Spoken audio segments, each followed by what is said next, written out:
বাংলাদেশের সব মানুষের নাম বদলাতে পারে,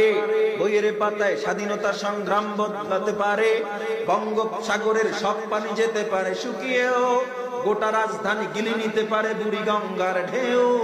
সুন্দরবন কেটে হতে পারে ইটের ভাটার লাকড়ি, শিল্পপতিরা দেউলিয়া হয়ে খুঁজতে পারেন চাকরি, চোর গুন্ডারা পেয়ে যেতে পারে মন্ত্রীর মর্যাদা, আইনের ফাঁকে কালো টাকা সব হয়ে যেতে পারে সাদা।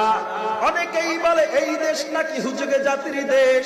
দফায় দফায় বদলায় এর রং ঢং পরিবেশ, তাই বলে ইসলাম তো এদেশে হুজুগে হবে না শেষ, হুজুগে হবে না শেষ। ইসলাম এ মাটির পরতে পরতে জনপদে ঘরে ঘরে, ইসলাম এ জাতির 90% মানুষের অন্তরে, ইসলাম নিয়ে কেউ চিনিমিনি খেলে এমন শক্তি নেই,